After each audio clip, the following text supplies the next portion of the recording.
Josh Haston here, Israel Uncensored on the Land of Israel Network at thelandofisrael.com.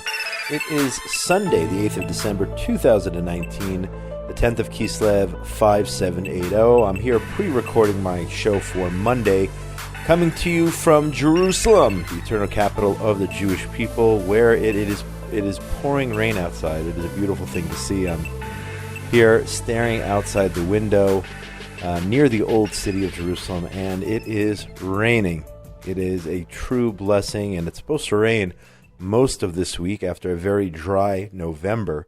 And usually people leave the weather when people talk about news and whatnot. The weather is usually the last thing that comes up. If you watch the old, what is it, the 10 o'clock news or whatever it is, wherever you are in the world, the 11 o'clock news. But here, weather comes first, even before all the other stuff going on, because it is such a blessing and a great and wonderful thing when it rains here in the land of Israel. We desperately need the rain, and it is beautiful to see. Hope you're doing well in your part of the world. Get in touch with me during the week, Josh at thelandofisrael.com. On Facebook, it's Joshua Haston, or Josh Haston Israel Advocacy and Journalism on Twitter at Josh Haston, and on Instagram as well. And I think this is the third week in a row on my show where I am going to be just talking about what's going on in the world of news as it relates to Israel and the Middle East and whatnot. No guest on the show. I think it's the third week in a row, and that's really a kind of a change for me, just to do news. But so much happening that I want to try to get to as much as I can over the next 20 or 25 minutes or so on this Land of Israel podcast, bringing you the latest from everything going on here in the Land of Israel. And of course, I'll add my thoughts on most of these issues. Last night, Saturday night here in Israel, the rockets started raining down again on the southwestern part of the country, thanks to Hamas. And I saw a press release from one of the Hamas terrorists there, claiming that Israel was doing something on the Temple Mount, I don't know, restricting Muslim prayer, all kinds of... These are excuses. When they come out with things like this isn't the reason they decide to launch rockets. These are the excuses. They'll find any excuse possible. Any accusation against Israel, let's launch rockets, whatever it is. And here it happened again last night. Reported by the Jewish press, there were 3 rockets fired from Gaza at Israeli towns and cities. The IDF actually talked about this on Twitter. In response, IDF fighter jets and attack helicopters struck a number of Hamas terror targets in Gaza. Ceasefire, right? Sounds a whole lot like a ceasefire. Fighter jets, combat helicopters struck numerous targets here, reported by the Jewish press, including a Hamas military complex with warehouses, offices, outposts. A military post that belongs to the Hamas naval force in northern Gaza was also destroyed, said the IDF. On our side here, 3 people physically injured racing to the bomb shelters, including a 10-year-old girl. Others were treated for severe anxiety or shock as a result of the red alerts and the rockets being launched at women and children. And many children out last night all over Israel, and especially in the national religious community. It is a month of celebration for the Bnei Akiva youth group. There are thousands and thousands of kids who participate in what is called Bnei Akiva. It is a youth movement in Israel. And last night is the culmination of a full month of activities for these kids. Okay, but down in Sderot, things are a little bit different. It's not a normal celebration when you are gathering in a gymnasium and all of a sudden the code red alert goes off. And I saw images of that on social media. Horrifying to have to see counselors draped over their campers, if you will, in the youth group. There was an image, a very moving image I saw on, I believe, on Twitter, of a counselor shielding his kids, students, campers, if you will, from potential rockets landing on their youth group celebration. This was the scene last night in Sderot, and there were other images and videos that showed the kids in a panic, not sure what to do. inside an auditorium. I mean, you have a gathering here of hundreds of kids, and you only have 15 seconds. I mean, where are you going to go? But despite all that, despite that horror and terror, another video emerged last night showing the mayor of Sderot, Alon Davidi, and his staff in that same auditorium with the kids from the youth group, from the Bnei Akiva youth group, dancing and celebrating after the rockets were actually shot down. All three of them were shot down by the Iron Dome. Singing it's a well-known song here. The lyrics go something like, the eternal nation, talking about the Jewish nation, is not afraid of a long journey. You can't beat us that fast. You won't beat us. That's a whole song which describes really the history of the Jewish people. When we're down and out and kicked around as we have been now for thousands of years, it's a long journey, and we're not going anywhere. The Romans aren't here anymore, the Babylonians, the Persian Empire, the Greeks, what have you. None of these empires are here, and they're still trying to destroy us, our enemies, on a daily basis. We are here to stay, folks. We are still here, even if it is unpleasant at times along the way. And I know firsthand, being under rocket attack is definitely unpleasant, to put it very mildly. Speaking of terror, TPS, the Tatzpit news agency, says that an Arab woman was arrested Sunday morning in Hebron after she drew a knife and was planning on attacking Israeli security forces just outside the Tomb of the Patriarchs. Border police troops operating at the site arrested the woman who had pulled a knife. No casualties in the incident. And this happens on a regular basis in Hebron, and in other places in Judea and Samaria. A woman shows up, or a man, large knife, and thank God nobody was hurt in what could have been a terrible start to the week here in Israel. Have you seen, switching gears here, have you seen or were you at this event in Florida over the weekend, the Israeli-American Council, the IAC, in Hollywood, hosting President Donald Trump? He spoke last night, Saturday night, for around an hour to the very excited audience there down in South Florida. I'm seeing images here of Sheldon Adelson, his wife Miriam Adelson, as part of the crowd here. It was certainly entertaining. I watched most of the speech here today. Very funny, very entertaining. And of course, a lot of critics who can't stand President Trump criticizing his speech, even accusing him of being an anti-Semite, even though he's been the most pro-Israel president from the United States ever, or I would say one of the top, if not the top, foreign leaders in regard to his relationship of treatment of Israel in the history of the modern world, honestly.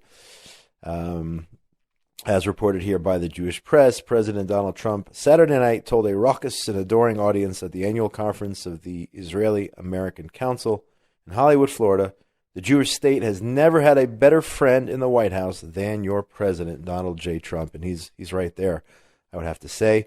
Trump also lashed out at the majority of Jewish American voters, and this is where they get upset, who would not vote for him despite his record in support of Israel. Of course, we're talking about recognizing the fact that communities in Judea and Samaria are not illegal under an international law, moving the embassy from Tel Aviv to Jerusalem, officially recognizing Israel's sovereignty over the Golan. And it's not over yet, folks. There could be more positive, wonderful announcements on the way. Let's hope they stay positive, and let's hope that the president keeps going down this path.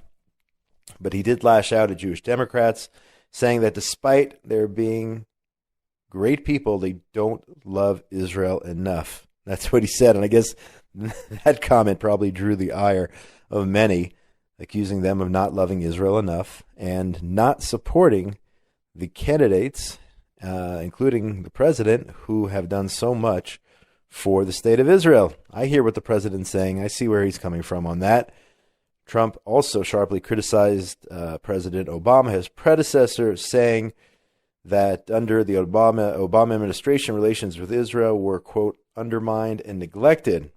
He said, I don't think they liked Israel too much. I'm sorry. After 8 years of which our alliance was undermined and neglected, I'm happy to report the U.S.-Israeli relationship is stronger now than ever before. So I say, thank you, President Trump. And again, when you say something positive about Donald Trump on social media, you have like 10 people who automatically unfollow you or block you, or who knows what, because people hate him that much, even though his record on Israel is unparalleled in the history of the United States, no doubt. So I say hats off to President Trump, even though, maybe he's not perfect and he is not necessarily the most politically correct human being. But the proof is in the pudding in terms of what he has accomplished. And we see it here in Jerusalem and appreciate it very much. Moving back to the local scene here, this morning was the Makor Rishon newspaper annual conference. Naftali Bennett, our new defense minister, who I think is doing a great job so far, and hopefully a lot of the things that he says or has been saying over the last, 2 weeks or so, will be translated into actions. And you're actually seeing some action already. He said that Israel will not allow, we're talking about Iran here, Iran to build a noose around the country. And Syria, he says, will become Syria will become Iran's Vietnam if it continues to build up its forces north of Israel. Naftali Bennett threatened our defense minister. Addressing the Makor Rishon annual conference, Bennett noted that, quote, it is no secret that Iran is trying to establish a ring of fire around our country. It is already based in Lebanon, trying to establish itself in Syria, Gaza, and more here, reported also by the Tatzpit news agency. To counter this threat, Bennett said that Israel needs to move from containment to the offensive. We need to go on the offense, folks. And I agree with the defense minister here as well. He said, if we are determined, we can take Iran's aggression forces out of Syria. They have nothing to look for on the borders of the state of Israel. We say to Iran, Syria will become your Vietnam. If you do not come out, you will bleed. This is tough talk, because we will work tirelessly until you take the forces of aggression out of Syria. Regarding the constant rocket attack from Gaza on Israel's southern front, he lamented that, quote, we have accustomed our enemies that it is okay to fire at Israel. We have to change the equation. It takes time, but our enemies will realize they cannot shoot at Jews anymore. I like the fact that he says Jews. Okay, he's a proud Jew himself, and I'm glad that he said that there. And now we are waiting to see the actions that he takes to back up all of... Now, I'm not saying he hasn't done anything yet, because he has. Okay, but now we are going to see, hopefully, some of the actions in which he talks about going on the offensive. And I've always said, when we have, let's say, like last night, we had the rockets fired at Israel, and then Israel went and took out a bunch of Hamas terror sites.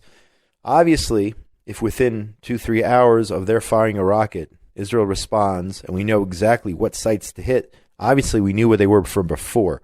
So why wait until the rockets are sitting there armed, or the rockets are being manufactured, or the terror tunnels are being completed? Why wait until everything's ready to go? I say take them out before. Go on the offensive. And I hope that's what the defense minister has in mind.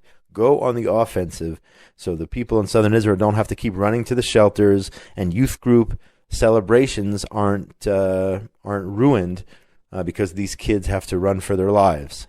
So let's see what happens, what the future holds here. Also at the Makor Rishon conference, Prime Minister Netanyahu spoke as well. He touched upon many things here. I'm not going to get to them. He talked about the upcoming or potential upcoming election, and he talked about the Blue and White Party and how they need to form a national unity government and prevent elections. And I'm not going to get into all of that, but I want to mention that the Prime Minister also said that it is time, reported here by Arutz Sheva, Israel National News, it's time to apply Israeli sovereignty in the Jordan Valley and to regulate all communities in Judea and Samaria. That means to legalize, more or less, those in the blocks, and those outside the blocks, they will be part of the state of Israel. So here we have more talk about annexation, about applying Israeli sovereignty over communities in Judea and Samaria. Yalla, as they say in Israel. Yalla, let's get it done already. Okay? I don't know how much can be done here without a government, without a functioning Knesset, without a functioning parliament. But it is time already, after so many years, after 52 years, to apply sovereignty over the Jordan Valley and Gush Etzion and Ma'ale Adumim, and also Itamar and Bet El and Shiloh and Eli and all of the beautiful places that are part of Israel's historic Bible Belt, the heartland of the land of Israel. It is time to apply full sovereignty over all of those areas. Turning back to New York and the UN here, Nikki Haley, big fan of Nikki Haley, of course, former U.S. ambassador to the UN. She called out her neighbors to the north, Canada, saying that they made a deal with the devil. And I'll explain. The Jerusalem Post reports that former U.S. ambassador to the UN, Nikki Haley, condemned Canada for voting in favor of an anti-Israel General Assembly resolution, claiming that in their actions, the government made a deal with the devil, calling out Canada here. Haley made the proclamation at the UN Watch Gala in New York City on Thursday, adding that Canada is, quote, trading its integrity for a seat on the Security Council by using the vote to damage the state of Israel. This, it was posted in the J Post, this according to the Allgemeiner. She said that 2 weeks ago, Canada surprised Israel's friends by voting for a North Korean resolution that challenges the legitimacy of Israel. This is a resolution that Canadian governments for years have voted against. She described the monthly UN Security Council meetings as a monthly Israel-bashing session, she said, explaining that the group consists of a culture of bullies who fail to live up to its expected character.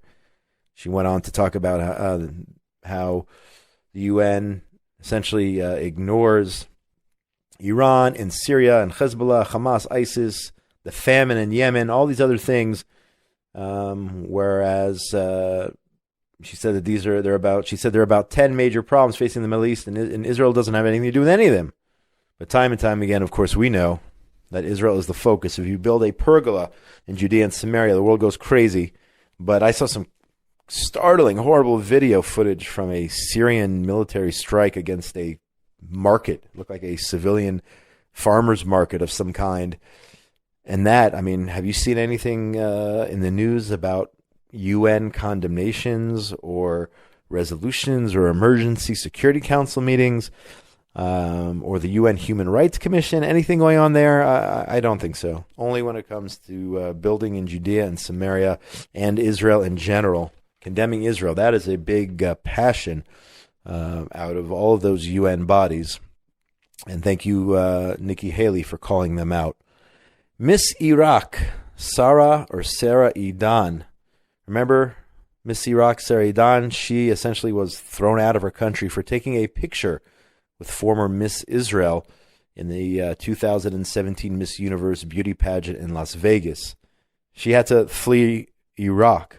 And as a result, she has now opened up on the persecution carried out in her country and in other places in the Middle East. And now she is actually discussing here everything that happened to Jews, specifically Iraqi-born Jews, along with the 800,000, get this, 800,000 if you're not aware, Jews expelled from the entire Middle East upon the establishment of the State of Israel. 800,000 Jews thrown out of their countries, didn't get a penny, okay, got thrown out, didn't have a UN refugee agency created to take care of them. Not at all. So Miss Iraq here, Sarah Idan, in today's Jerusalem Post. She had her citizenship revoked because of that photo.